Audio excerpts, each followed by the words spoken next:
Hello, everybody. We're back. It's Huell's Gold. I'm Chris. I'm Alan. And here we go again. Episode 9. It sounds better when you say 209. Yeah, California's Gold, episode 209 is where we're at. And we're chugging right along. We're chewing. Nice segue there into what our episode's about this week. It's trains. Trains. We may find ourselves up in Sacramento sometime, and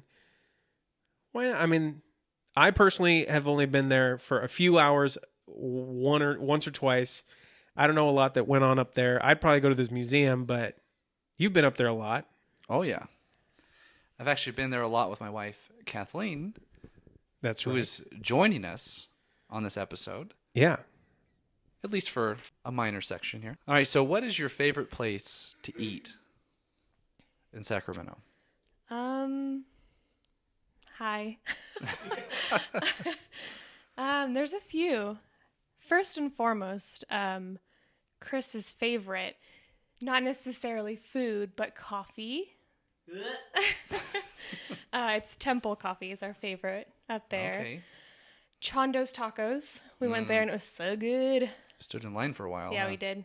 There's a hot Italian place. Mm-hmm. Sounds saucy, but it's pizza. Which that was the place where we saw. What is hot Italian? Like hot, like cool, or like spicy?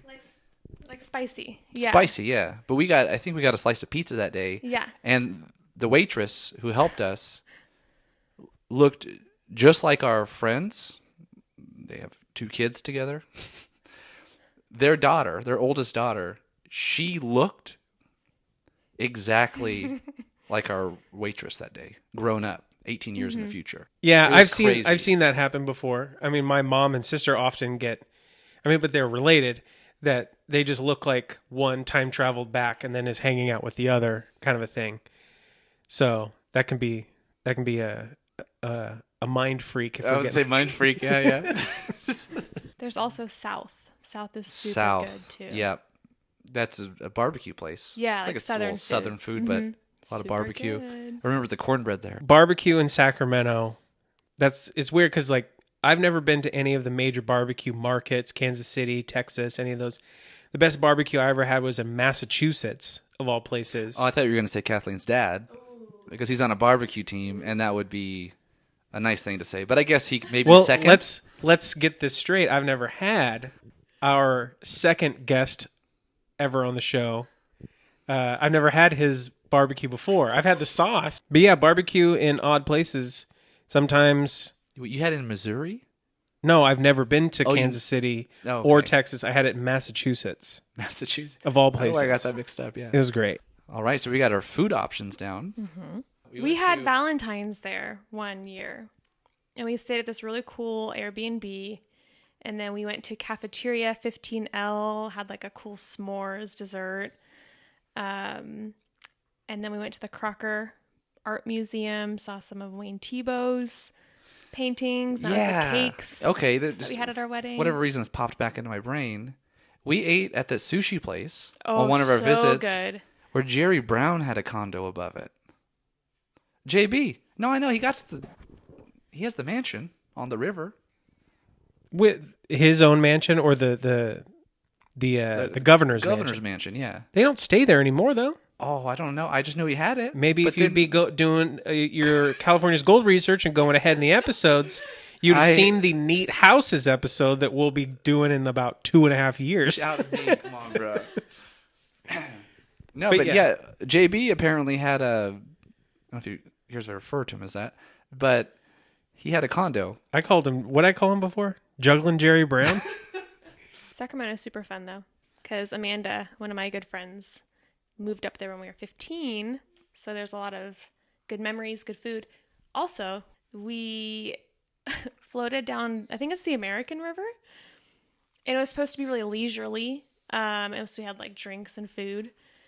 It became a little bit a little sketchy, got a little rapidy, and we ended up like in the midst of our relaxation in rapids, and it was crazy but fun. We had some firefighters laughing at them from the shore. Yeah, for sure, as we got soaked.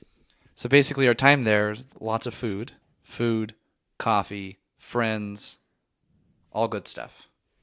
So I have fond memories of Sacramento.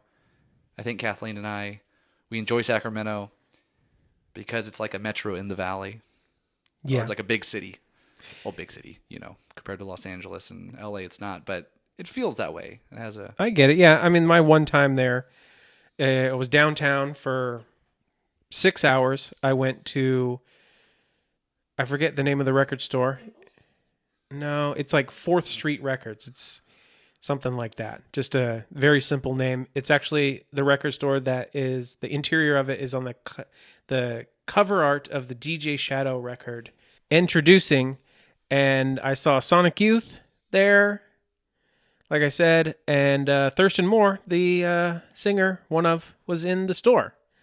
And it was pretty cool to see him there, but even though he kind of stunk, he's on tour. He had But BO. his music didn't stink, right? Heck no. It killed it. It was great. But yeah, that was my one time just in there, record store, the show, slammed out of there.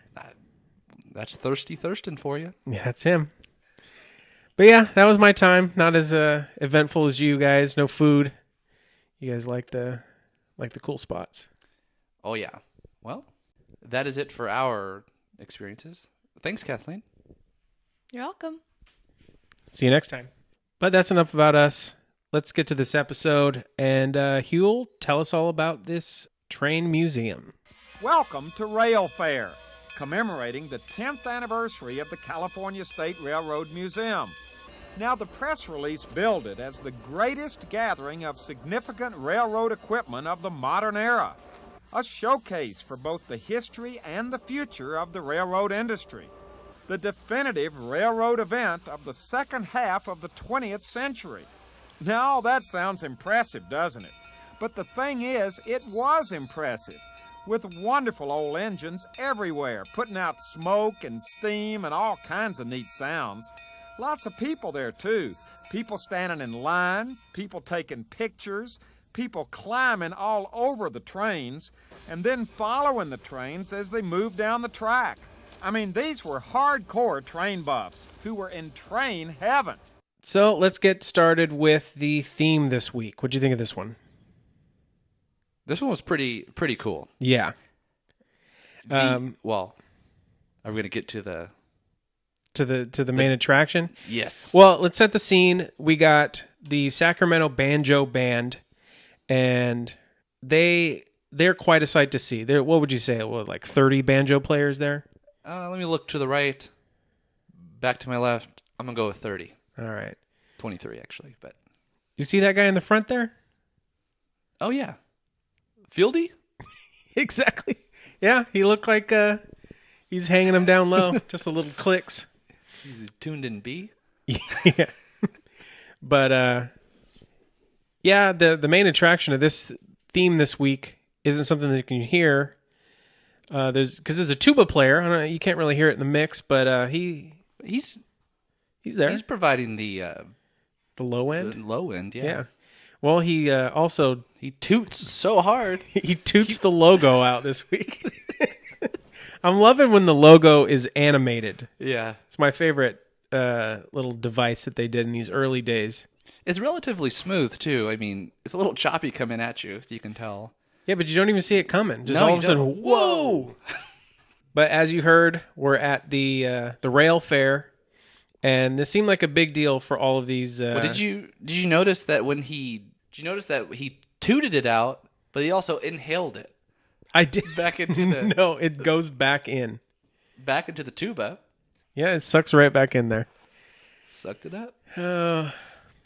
So here's one thing, Huell, we can say this right at the beginning, is he refers to people as train buffs. Yeah. And Hardcore train buffs. To me, that doesn't capture the interest, the level of intense interest these people have in trains. Mm-hmm. And so you and I, on a past trip with our friend Zach, we did a boys trip to Mojave, the high desert in Kern Tehachapi. County. Yeah. And we went down and we saw our favorite train attraction in Kern County, which is the Tehachapi Loop. Yeah, it's a pretty impressive thing. It's like it's a loop of train tracks that goes like on top of itself. So as a long train is traveling up to gain elevation, it kind of rolls back over itself over a bridge. It's pretty cool, but we weren't as impressed as all the guys there. Mostly No, guys. They show up twice a day. I think that's what they said. Yeah. And our friend Zach, he referred to them as train freaks. Train freaks. And that's certainly not a derogatory statement. We didn't think so then. We Not don't at think all. so now because It's just trying to capture in words the level of intense interest. That's yeah. the only way I could describe it. But yeah, like we're freaks about our own stuff. Like you got cars, I got records. We're intense about those things. Mm-hmm. And freaks, Freex, by the Right. way. That's the correct that's a good spelling of that. But Clarification. this definitely isn't a bad thing to be, because we're seeing in this episode that train freakdom has been going on for a while. I like that. And I didn't really get it at first, like the appeal of the train, especially these steam locomotives. They're just antiquated. But as Huell does, he got me pumped. It's what he's good at. Yeah. I mean, I'm not as pumped as this first guy. But Let's describe him. yeah, go ahead. Okay, so he's wearing, in the family of red, Mm-hmm. we'll say that, a nice orange T-shirt tucked into his khaki, I'm guessing shorts. It looks like a warm day. Yeah. And it's a Western Pacific T-shirt. Mm-hmm. But he also has red Western Pacific suspenders, which I've never seen before. Who has? I mean, again, we're not in the train freak fraternity. We're noobs at it. Yeah. But it's quite a get up, and this is the kind of guy I would want to find at the train what do they call it? Rail fair. He's going to be the most knowledgeable. Yeah. I mean, he's definitely chosen a favorite company. Yeah. Union Pacific, get on out. Get out. Santa Fe, No, thank you. see you later. No, do you think, this is just a question, is he wearing Western Pack undies? If they exist, yes. At least socks, then. We'll have to go to the Sacramento or the California State Railroad Museum gift shop, see what they got. Because I heard there were kids walking around in our era with the Osiris D3s, and they had Western Pacific laces as one of the 3 colors they had in there. is this your way of tying in last week's skating talk to this week? Because I'm sure the Huell heads out there are plenty sick of us talking about skating. But Right, but we talk... Well, yeah. that was another thing that you were a freak about.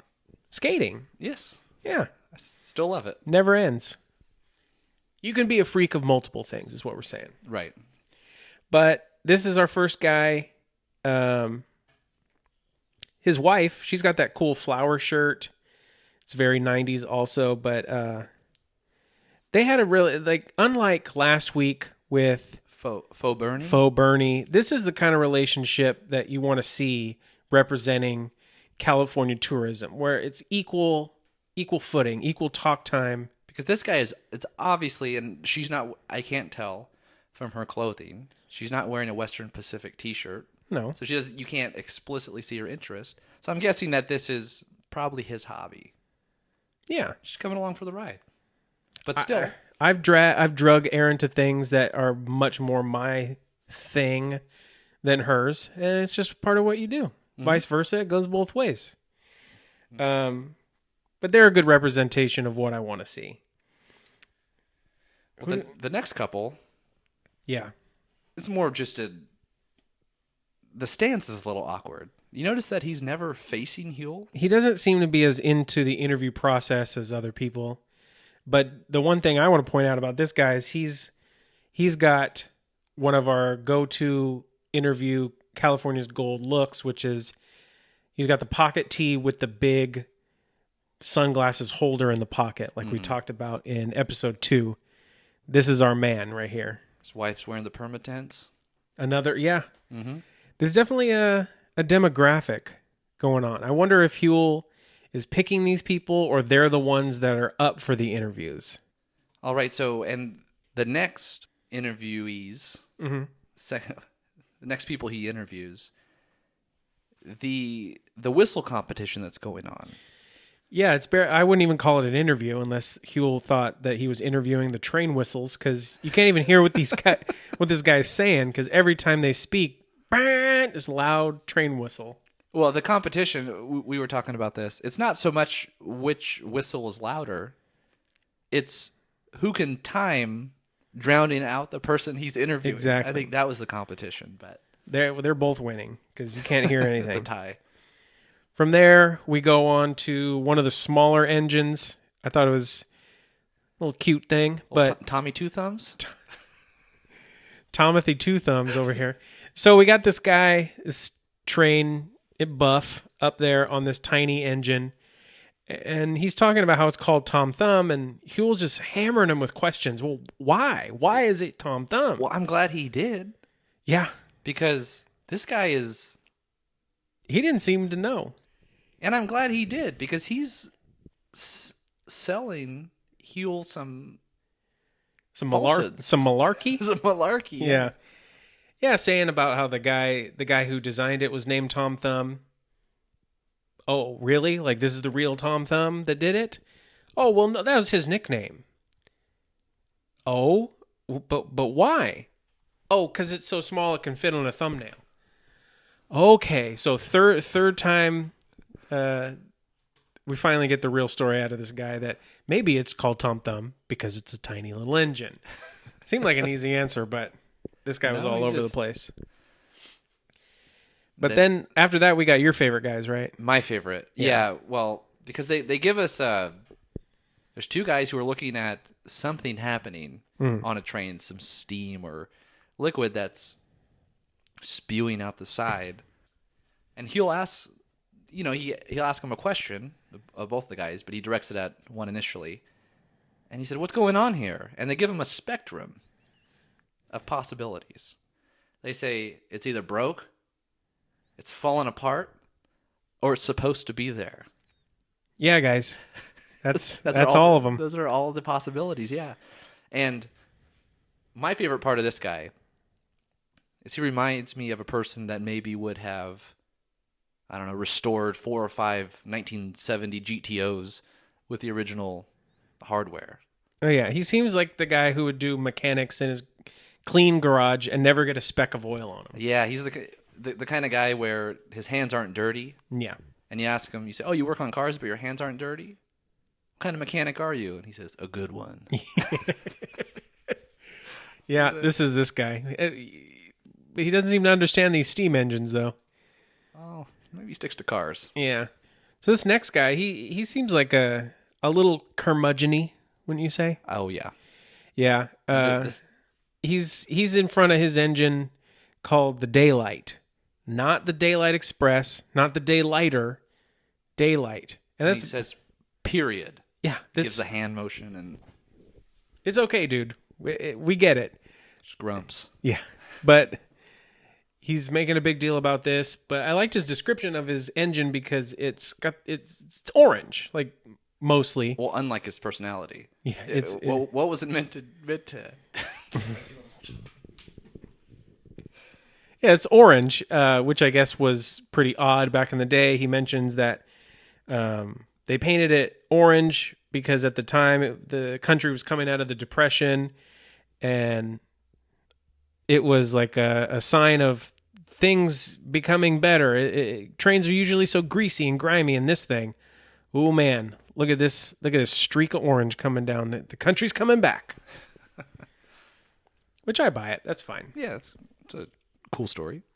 Next, we see a few shots of the trains and then a mini interview where the lady is avoiding. Huell's trying his best to really just interview her. Yeah, she didn't. And she kind of gives him these cheery responses and just gets on the train. He's like, okay. She's getting on that Amtrak. She had to get out of Dodge. But after that, we got our big guy.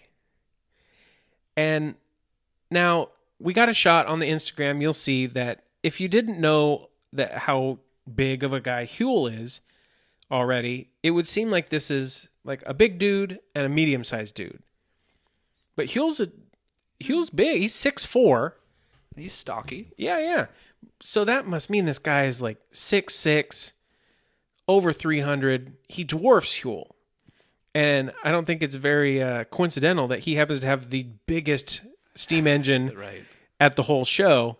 And he also has the biggest sweat spot on his stomach. He sure does. I don't know what was making his stomach only sweat, but he was. I liked how he described the train as being 1,750,000 pounds. He didn't want to go with the tonnage on that one. He wanted to emphasize that big number. 1 million pounds. Yeah. But did you notice, like, this shot, we got the biggest dude, the biggest train, and then the next one right after that is the smallest train, the little kiddie one. Mm-hmm. That's good work right there. That's editing. Yes. I like it. So did you notice that this guy that Huell's interviewing, he has Union Pacific garb, or apparel, I should say, on. Mm-hmm. What do you think would happen if he went to the cafeteria or whatever this place has, and he sat at the same table with a guy wearing Western Pacific suspenders and a T-shirt? Do you think they would have a friendly conversation, or would it be rivalrous? You know, this is 1990, 91. Berlin Wall is down. Capitalism has prevailed. Mm-hmm. Everyone's American here, so we can assume. I think they'd see eye to eye at least on something. Okay. This isn't the Trans-Siberian Railroad. Orchestra? This is the Trans-Siberian Railroad. This is the Transcontinental Railroad that we're at here. Same team. Yeah. All right. But these guys, this guy kind of sums up everything about this whole episode, I think, because he'll ask him like, so what is it about these engines? Why do you like them so much? One word: steam. So he's emphatic on the point that it's steam is the core thing. And I think it's kind of funny that, I mean, this train is smaller than old Tom Thumb. Yeah. Yeah, so it's just kind of ironic that he got stuck with it. Well, you know, these train guys, I'm sure they're having to take their turn with who gets the big boy, who gets the little guy. But they ain't got nothing on our next interviewee here. Which, Wolfman Jack over here. Yeah, he cuts this short. Yeah. Because he seems to be, like in charge of the comings and goings of the engines on these tracks here. I'm going to call him a track clearer. Sure. It's his duty, primary duty. Because that's exactly what he does, is he explains what he's doing and within the same sentence kicks Huell and Louie right off the track. Right, he sees people and he's like, no nonsense. I wish they get off the track. Then he looks at Huell and says, I wish you get off the track too. Oh. He doesn't smile though. He just very sternly says Huell does. He smiles right at the camera looking at Louie like, oh shoot, we gotta. And then he does that pushback with the walkie-talkie. Yeah. The walkie-talkie is the official pushback. You get like, move back. Get on out. That's pretty good.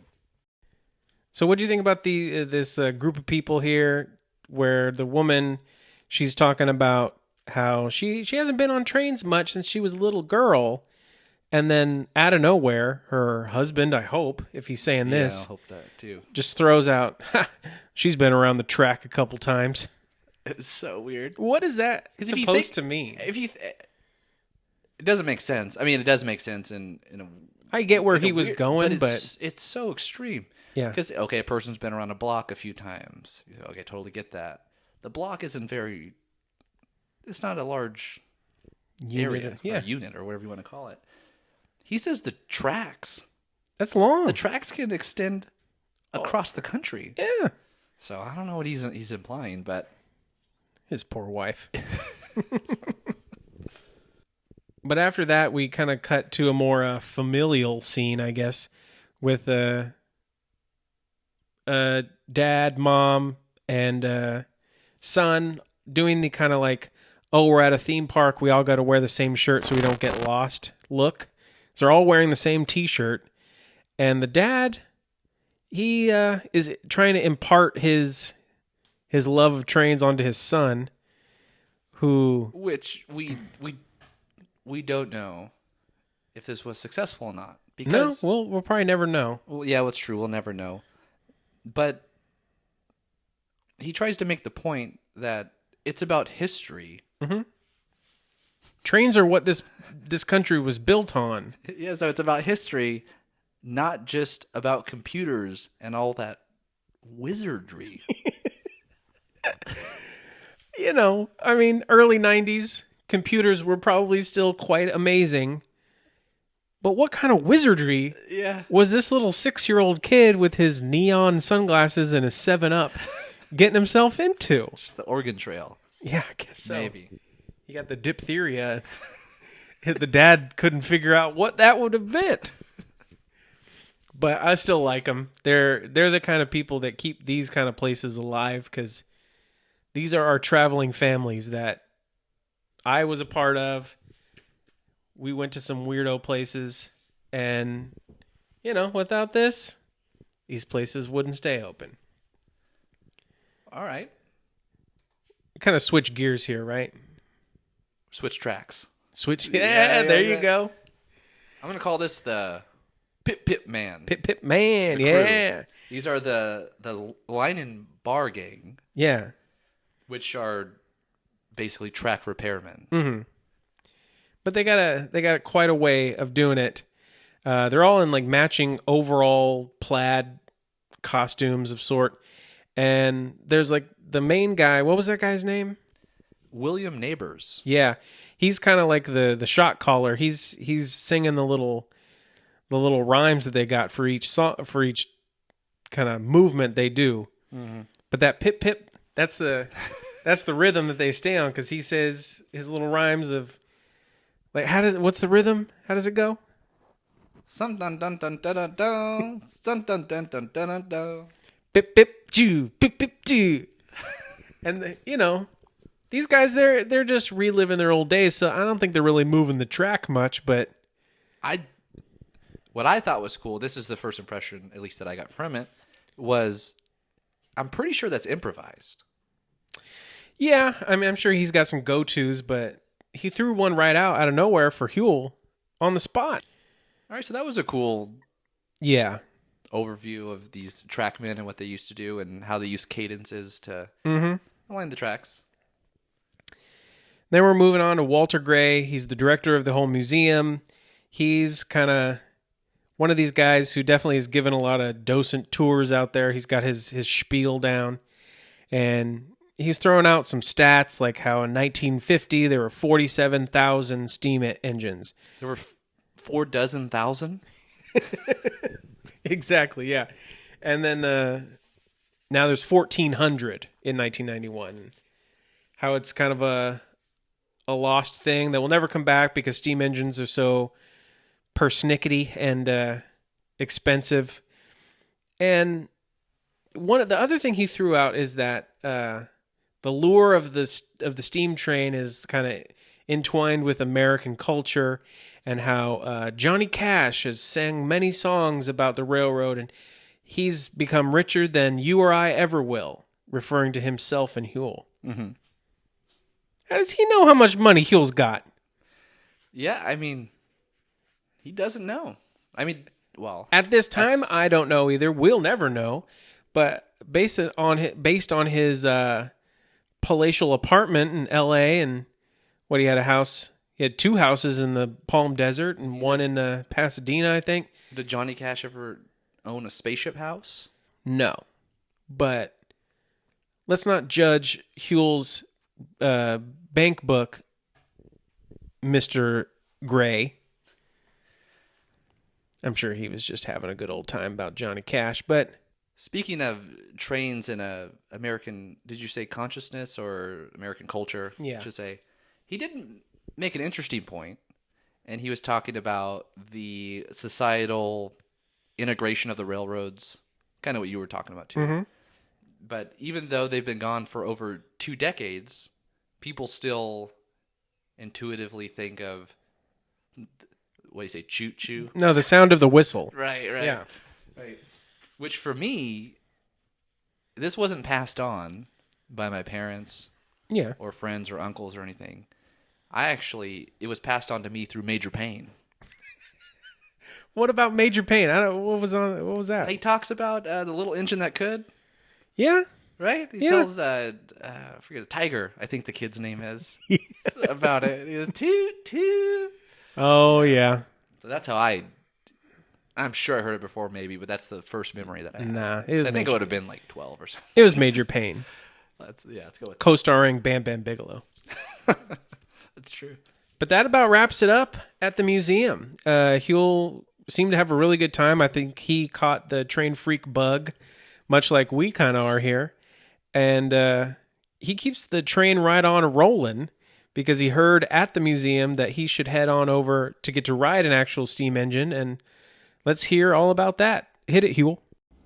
Well, we had so much fun at Rail Fair that on our way home we decided to stop over in the community of Jamestown in Tuolumne County, which is a 2-hour drive south and a little east of Sacramento. Located right in the heart of gold country, Jamestown is a picturesque little place full of history. But we were there because a lot of people at Rail Fair had told us that if we were interested in actually riding a neat old steam train, the place to go was Railtown State Historic Park in Jamestown. Now, we drove into the park right outside town about 9 o'clock Saturday morning, and things were pretty quiet. Actually, quiet is an understatement. The place was dead as a doornail. There's nobody here. But since the park covered some 26 acres, I nosed around a little bit more. Actually, I heard some noises coming out of the roundhouse and found a real person working inside on one of the old engines, greasing up the wheels. And then about 15 minutes later, I met the head man, who gave me kind of an orientation about what to expect. So as you heard from the narrative that Huell gives, this isn't Jamestown in Guyana. I hope not. I mean, Wow. thankfully, with our map layout here, we know exactly where this is in relation to where we were because we got a double star. We got double stars, which is... I don't think that's ever happened before or since. Do you think they forgot about it? They couldn't pull off the other star? There's some sort of technical difficulty? Or maybe it was, hey, pop up the second star. Get it done. Just get it done. Tell them we were basically in the same spot. Yeah. It's cool. It all works. But you hear that Huell has moved on to get to ride an actual steam engine, and he can't seem to find anyone for a while, and then he moves on and talks to the big boss man over there, Larry Ingold. He's the manager of the Sierra Railway Company, and he's another big guy. He's dwarfing Huell. Rail lines seem to really go Attract the big ones. Yeah. The tall ones, I should say. Yeah. Well, I was thinking about it too, is the director of the California Railroad Museum. Mm-hmm. Walter Gray. Walter Gray, yeah. He was taller than Huell too. Well, I don't know what's going on what's in the water up there in the Northern Valley, but these train boys they're tall. they're living large. All right, so Huell hops on. Yep. The number 28. Mm-hmm. I guess that's the name of the train. Sure. And he goes for a ride. Have you ever been on a train like this? Yeah, there's I think it's the Sugar Pine Railway in Yosemite, kind of a similar thing where you just go around on a short track. But I was a kid. I barely remember. Thunder Mountain. Yeah, that's not a steam train. It's a roller coaster at Disneyland. Oh, but dang it. Now, we've been on one. So Kathleen and I, we rode with some friends, Zach and Lacey. Okay. yeah, When they were still living here, we rode through, I think it starts in Fillmore, and it takes you to the avocado orchards. It's really a fun that sounds train good. ride. Yeah, I remember you telling me about this. It feels exactly, or I wasn't on this train, but it looks exactly. I can identify with how this train ride is going here because it feels the same. Yeah. So. Well, hopefully, if you do go on any of these trains, you don't do what these people seem to do constantly, which is stick their head out of the window with their cameras, which Huell makes a big deal about throughout this whole segment, that you're not supposed to be doing that. And I think that they must have gotten in trouble. Yeah. Louis did, sticking the camera out the window. And he just, well, you know what? If we can't do it, they can't do it either. And that's what Huell does about half the time, is going around telling people that they can't stick their cameras out the window. Yeah, Huell turns into Pat from Heavyweights, telling the kids not to put their limbs out the window. And he kind of turns he goes into a dad mode. Yeah. Well, I get it. You got to follow the rules. This is a big, huge machine. We don't need people dropping their big, giant Panasonic cameras out the window. The other thing you shouldn't do is let your brownie troop go running all over the train and call it survivalism. Well, that was a pretty quick response, though. Yeah, I think she was just trying to take a break for having to explain. There's a lady he interviews, and she says, "Oh, this is a brownie troop." And Huell even says in dad mode, "Oh, well, are they just running all over the place?" And I'm like, shouldn't you be watching them? Yeah, like, oh, this is survivalism. This is what they're learning to do. I don't think so, lady. Well, they keep, as Huell says, steaming through the countryside. That's right. And the guy he's talking about that to, he had an odd observation about California. I haven't seen grass like this in California. Yeah. Are you kidding me? And this sort of, I think he's incorrect on a lot of things, probably in his life. Yeah. So, okay, he says, you don't see grass like that anywhere else. Well, where we live, you basically see it everywhere. Yeah. But... And not just urban grass. We're talking like in the foothills. No, not like the hybrid Bermuda that only grows in the Central Valley. Exactly. No. With the crabgrass infestations. No. We're talking about rolling hills with oak trees. Which is my favorite landscape. I think you enjoy it too. Yeah. But he also says that people will rediscover trains. Passenger trains, yeah. And he throws more stats out that, one rail line, if it's replaced with highway traffic, it takes 16 lanes to replace that one rail line. Where are you getting this stuff, right, bro? Right. Well, he said he was a conductor, right? 30, 40 That's years right, yeah. or something. So maybe he has skin in the game. He's invested, so. Yeah, but the deal with statistics, they seem to benefit those who are telling them. Right, because there was I forget, it was one of the studies I was reading, but it was a transportation system in Florida. Mm-hmm. And the conclusion what it ended up being was it would be cheaper if the local transportation authority just paid for everyone to ride in a limo. Than be on public transportation? Than be on public transit, yeah. So... I'm down with that. Yeah, I can get behind that. I don't know if I want to go all the way to Florida to do it, but we're Cali boys. But beyond this, there's a few other little shots of trains and landscapes and everything, but that kind of... Well, there is one other guy we can't forget. Oh, the main conductor guy? No, he's very cool too, but he's... No, the guy I was thinking of he had the neon... Oh, the neon colors in his shirt. He didn't really say much, but... No, he didn't, but to me, he stuck out to me. Because he seems like the kind of guy that would be the first defector from skis. And he would go to snowboards, and he would be like that first generation of people. He stays hang Or loose. among the first generation, yeah. He hangs loose. He stays hang loose? He stays hang loose. Because it's like a black t-shirt with this neon kind of geometric paint splattery design.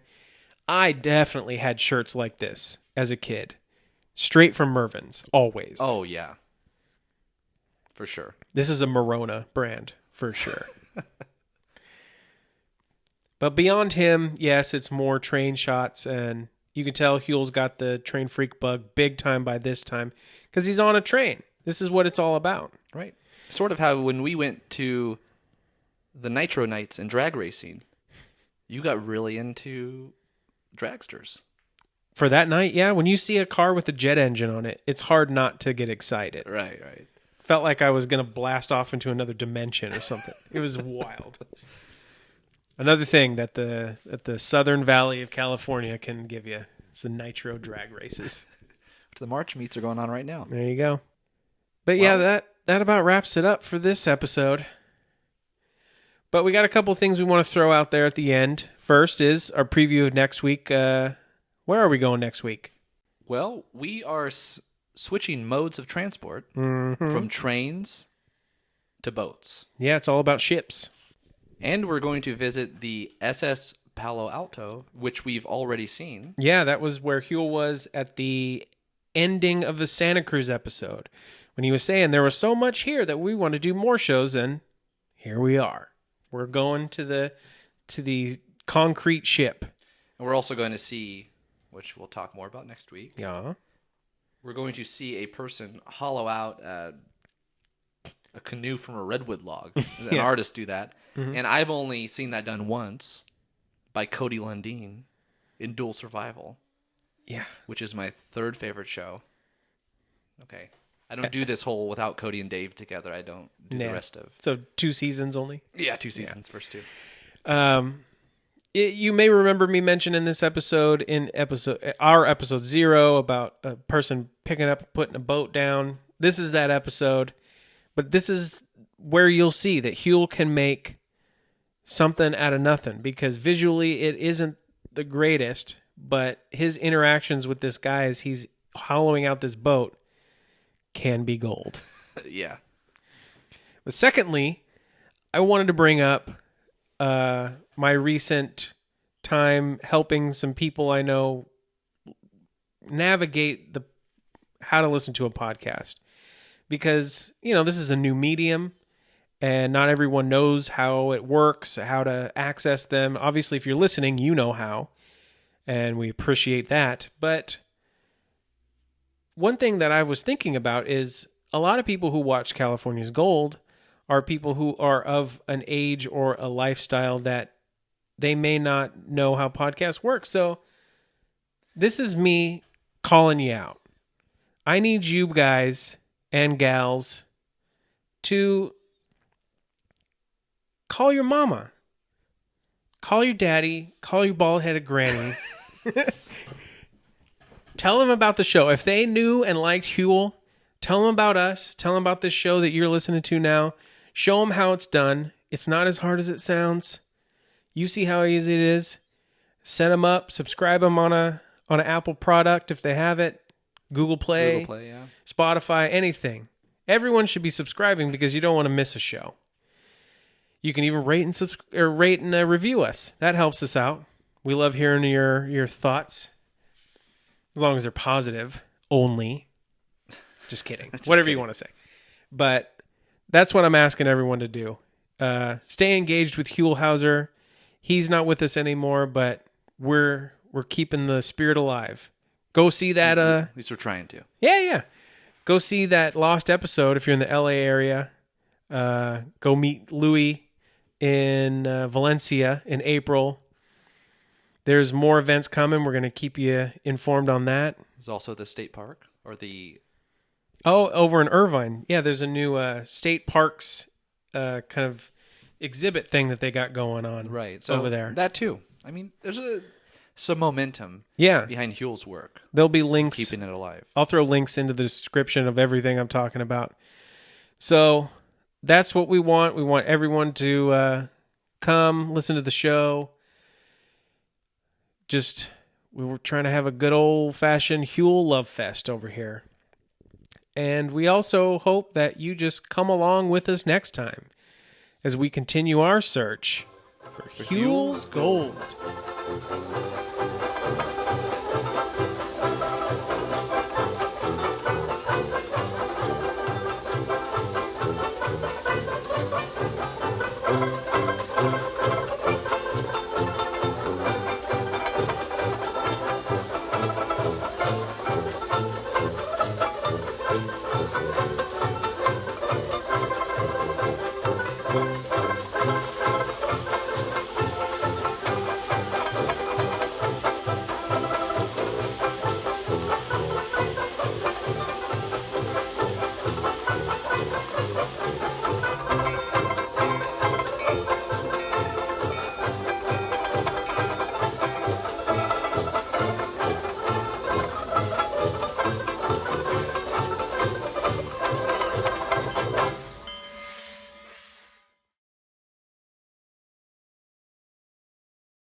The steam locomotives are alive. They live, they breathe. If you've been in them, they pulse while they're sitting there, even at idle. They're real. They're not a machine. They're really alive when they're under fire. And they're very much cold and dead when they're not under fire. It's quite a piece of machinery.